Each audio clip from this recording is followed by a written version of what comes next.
Los colores de Cejín.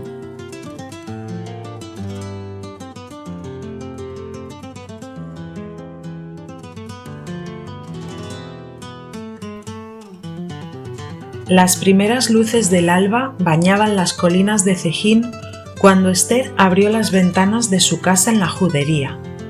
Desde allí se veía el río Kípar serpenteando entre los campos de olivos y viñedos que su familia cultivaba desde generaciones. Su padre, un comerciante de telas, viajaba con frecuencia a las ferias de Caravaca y Lorca, trayendo sedas de Toledo y lana teñida con los colores más vibrantes de Castilla. La villa de Cejín, con sus calles estrechas y casas de piedra, había sido un enclave próspero desde la época romana, cuando en la cercana Begastri se levantaba una de las ciudades más importantes de la región. Aunque aquellos tiempos habían quedado atrás, la comunidad judía seguía dejando su huella en la vida cotidiana del lugar.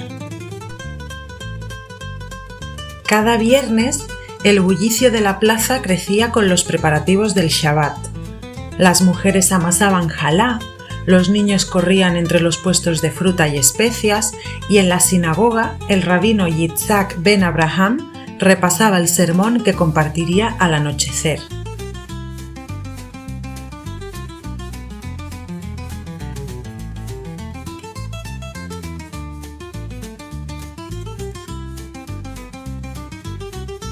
Cejín, rodeado de montañas y fértiles campos, era conocido por su alfarería y sus talleres de curtidores, donde los judíos trabajaban con gran maestría. En la judería, los pergaminos escritos en hebreo se mezclaban con los documentos en romance, testimonio de la convivencia con sus vecinos cristianos. En la biblioteca de la sinagoga, los manuscritos sefardíes narraban historias de antiguos sabios y las enseñanzas de los filósofos judíos que florecían en toda Sefarad.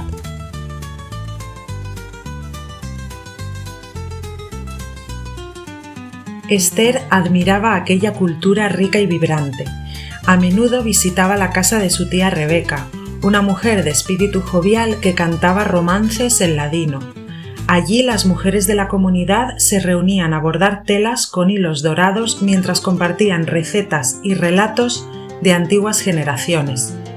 En Cejín los judíos eran médicos, comerciantes y artesanos, y su legado estaba presente en las calles de la villa, en sus fuentes y en las inscripciones de piedra que recordaban un pasado glorioso. En las noches de verano, Esther se sentaba con su hermano en el mirador del castillo y contemplaba las estrellas, preguntándose si algún día viajaría a Toledo o a Córdoba, donde los sabios judíos escribían sobre astronomía y medicina.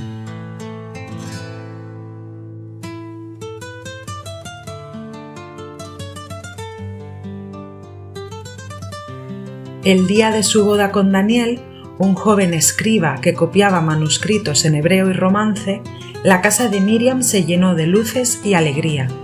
En el patio colgaban guirnaldas de flores y lámparas de aceite iluminaban las mesas repletas de dátiles, almendras y pasteles de miel.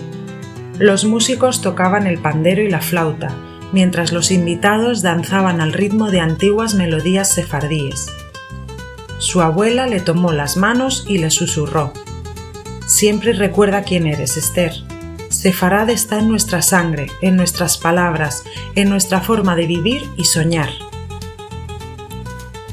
Con el paso de los años, Esther y Daniel enseñaron a sus hijos el amor por su historia y sus tradiciones. En las noches estrelladas les contaban cuentos sobre los sabios de Córdoba y los mercaderes de Segovia, sobre las juderías de Sefarad y el eco de sus cantos. En Cejín, donde el pasado y el presente se entrelazaban, la herencia sefardí siguió viva, como un río que nunca deja de fluir.